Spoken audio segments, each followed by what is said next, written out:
we go. Are we ready? Is everybody ready? Are you guys ready? We're gonna do some game news. Today is another day, and it may actually be this way from like now on because pre-reading and watching everything is just too much. So yeah, and hey, live reaction's better, right? Okay.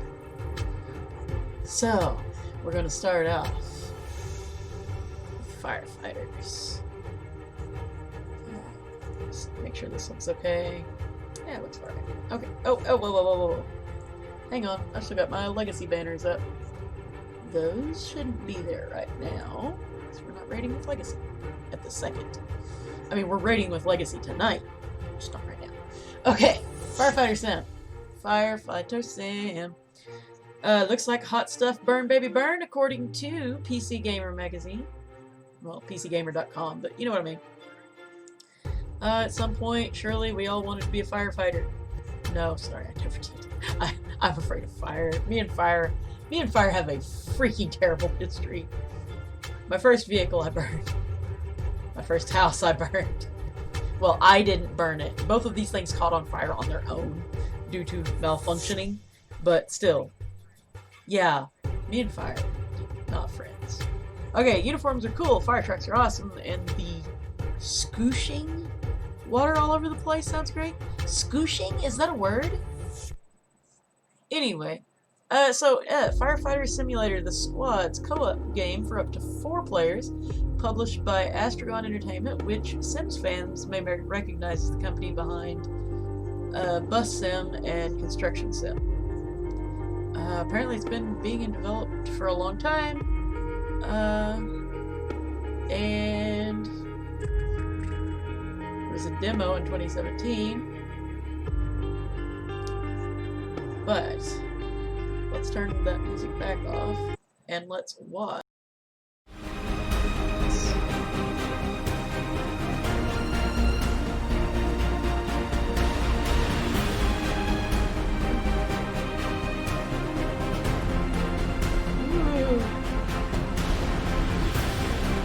Why are you pouring water on the ground? So just stand there.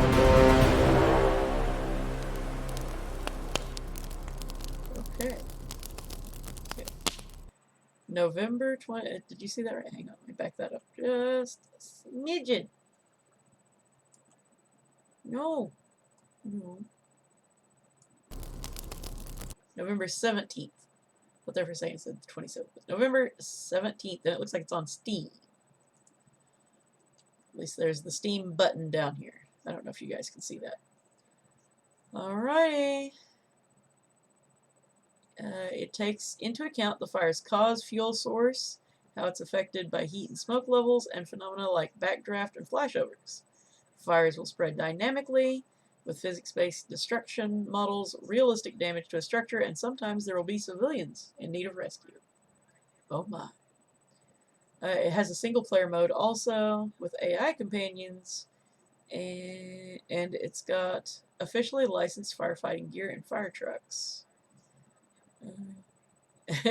And one of the fire trucks is legitimately called the T3 Pumper. We're all children. It's fine. It's fine. It's cool. Probably won't be my thing, but I could definitely see some of my friends going gaga for that. Alrighty, next up. I don't know who wanted to be in Orwell's Animal Farm, but apparently enough people did that there is a game. And it's going to be dropping on Steam December 10th. Let's watch it. No one believes more firmly than Comrade Napoleon that all animals are equal. He would be only too happy to let you make your decisions for yourselves. But sometimes you might make the wrong decisions, comrades. And then where should we be? We are the only thing standing between you and them.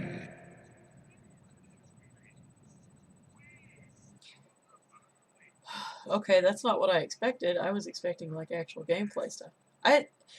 Animal Farm is I've always found it extremely disturbing. and which is bad because I've always been so into animals in general, and oh god, that could be taken wrong. You know what I mean though. Like, I love animals. I've always had pets. I've always been a pet person, and so I thought like I had started trying to read Animal Farm way too young because like I thought it was about animals. Oh my god. So let's see. It's developed by Rain Studio, Nereal, and it plays around with the source material.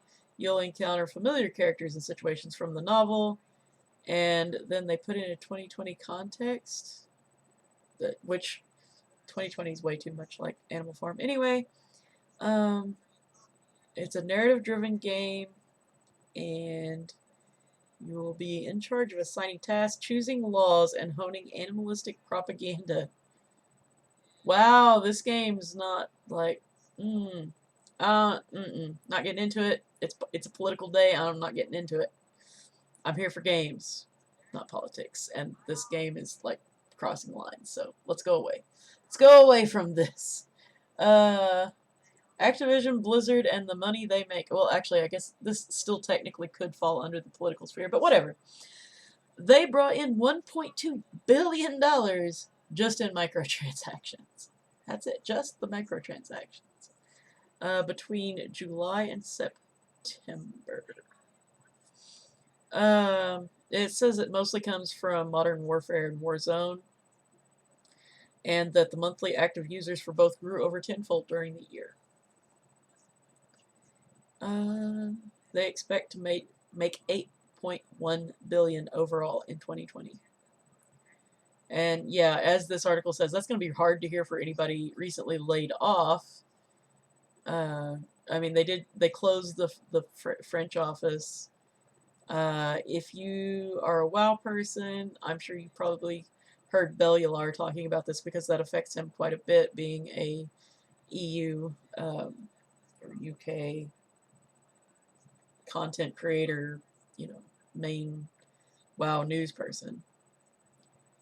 Okay, moving right along. Did you play Friday the 13th? I did not, but now I won't be able to because they're shutting down the servers of the Friday the 13th game. Jason's servers are finally dead. Also, in happier news, Amazon is having an anime sale. You can get the link at GameSpot. That's where you can find the article. But all it really says is that there's an anime sale, so let's just actually look at the sale. Here we go. Attack on Titan Season 3 Part 2 is $30. DBZ, $20. Let's see some of the other ones. DBZ Season 6 is $18. So yeah, you can just scroll through and all the big names. So here, Overlord 3. That's $50, which I do not have, but I would totally buy that if I did. Yeah, see, I can't let Smokin' Sensei see this because he would want all the things. But yeah, pretty much, if you want to own your favorite anime and you like that physical copy thing, then you should totally go for that. Next up, Dungeons and Dragons Black Friday deals, 40% off almost all the books. Amazon, gamesradar.com is where you can find the links to just go straight to the sales. So, pretty cool. Again, if I had the moolahs, I would be wanting to do that. Blood Rain and Blood Rain 2, they're coming to Steam, updated versions. The third-person vampire adventure games, they're getting updated, enhanced, called Blood Rain Terminal Reality. 4K res, all the fancy stuffs. Very nice. Next up, Eternals, a release date, a cast, and more. And that's an image, not a video. The Eternals Sorry, no, that's just Eternals now. Promises to be one of the biggest adventures in the MCU so far. If you're excited for Marvel's next adventure into space, then look no further. It was intended to be the second movie, Phase 4 movie for the MCU, but due to coronavirus, it was not. It's pushed back.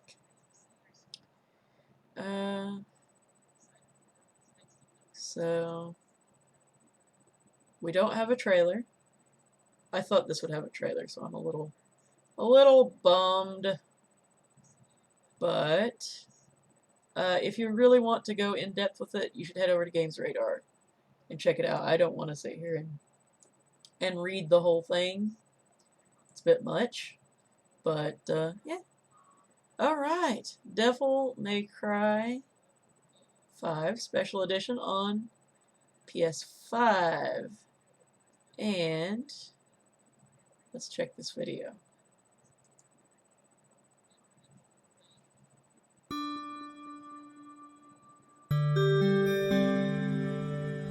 Hello, welcome to another episode of New Gameplay. Today, I'm your host, Jeff Cork, joined today by Joju. Oh, that's a shaky Hello! cam. Hey, buddy. And Alex Stadnick. Hello, friends. Hello, sir.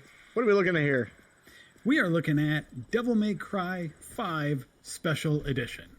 This is the next-gen exclusive version of Devil May Cry that adds Virgil here as a playable character, which we're looking at, plus a handful of other sort of technical upgrades to go along with the new hardware. Okay. Captured fully on PS5. Captured on PS5. This is Alex's footage. Him Okay. out in state. Okay, that was very cool. I don't want to show the whole thing because it seems like they put a lot of work into it, and I don't want to, completely dizzy. It's not an actual the game released the trailer, which I don't feel bad about reacting to this, but this I don't feel right. So, GameInformer.com, if you're interested in Devil May Cry 5 Special Edition on PS5. Man, we're back with the tongue twisties already today. Jeez. Okay. Hello, Happy Gamer. Happy Gamer. Anyway, Feyranna. It's a card game. It's been on PC, so if you're PC Master Race, this doesn't really apply. But it goes to PS4 today. So for those console players, you can get in on the card game now. It's on Steam, Xbox One, Switch, and now PlayStation. Let's take a look and see. Long ago, the four gods of the elements created the continents. Wars began, empires were formed.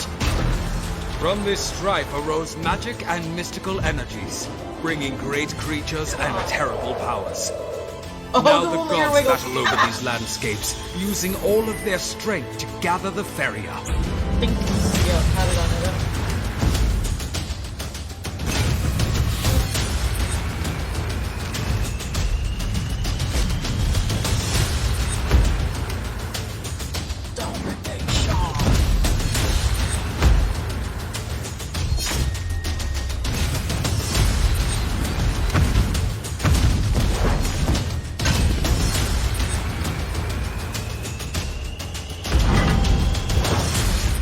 Out now. Sweet. Sweet. You should check it out.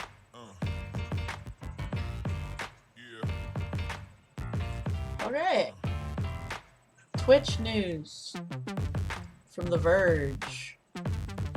We're getting a TwitchCon next week. It's a virtual one, so everybody can be safe. This year, it's called GlitchCon.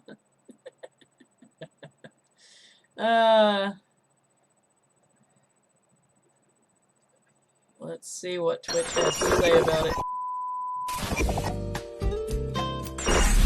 What the?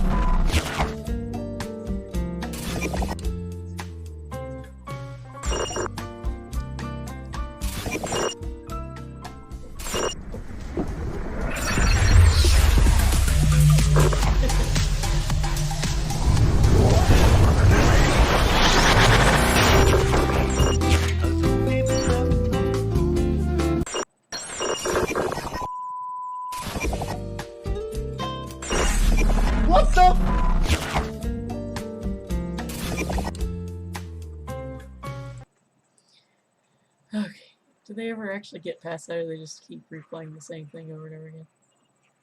Okay, November 14th, GlitchCon. That's hilarious. Okay. So, now we have some dun dun dun Bethesda news. Yeah. So, Starfield. Starfield is going to be single player only. There was a Todd Howard interview. There's been a few articles. Let's see, I've got this one from Game Rant, I've got one from PC Gamer, and one from Games Radar, all on different aspects here. But, yeah. Basically, this one just boils down to saying that it won't have the Fallout 76 model, and it will be completely single-player experience like the older titles. However... what also may excite fans is the confirmation that the creation engine has largely been overhauled for the next set of games.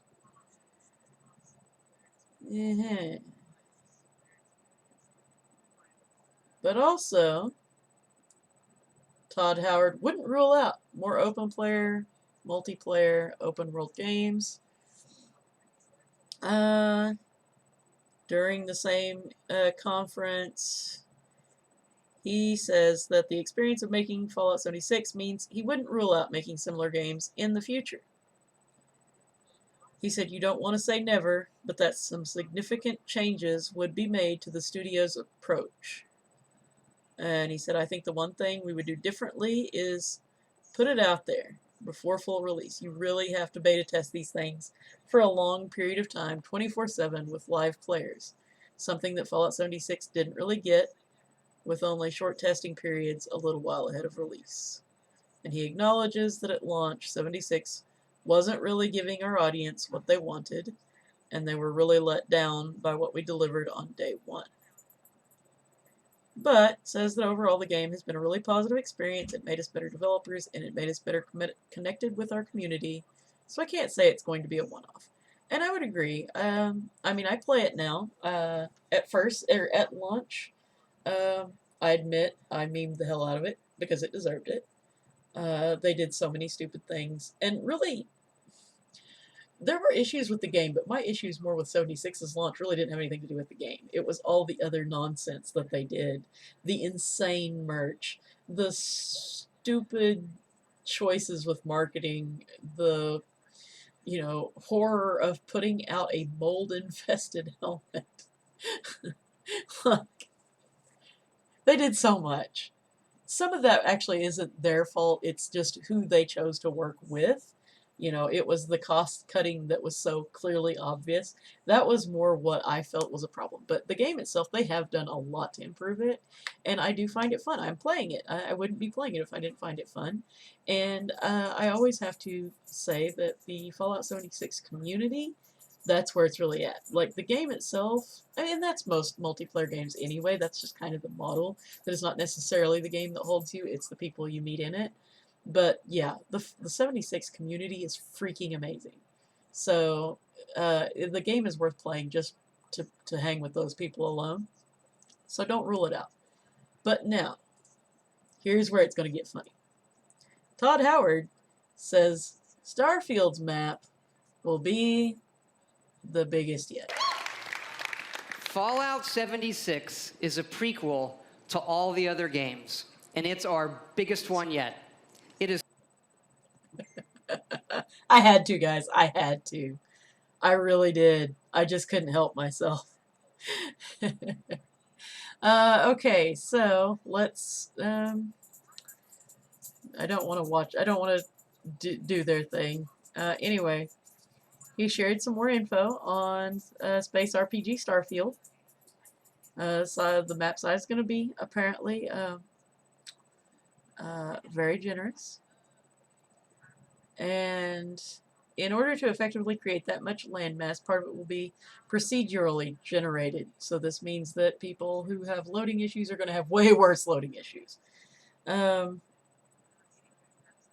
It's great for creating large land masses, but distinct landmarks are still handcrafted, which is standard practice for most open world games nowadays, which is true. I personally don't care for it too much, but it is pretty normal these days. He also mentioned a planned overhaul to the creation engine. Okay, yeah, we covered that. And so it should, he says, calling the improvements a larger jump in quality than that from Morrowind to Oblivion. In particular, rendering, animation, and AI as areas where the most significant improvements have been made. Okay. That is our news. But let's hope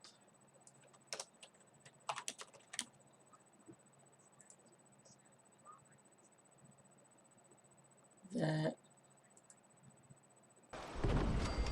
And one of the great things about having a fully dynamic game engine is all of this just works. Let's hope so, Todd. That's our game news for today. I will be streaming game news most mornings and also rating at night starting at 10 p.m. Central. Please check me out on twitch.tv/Feyranna or keep coming back here on YouTube. I really appreciate it. I love you guys, and I'll see you soon. Bye-bye.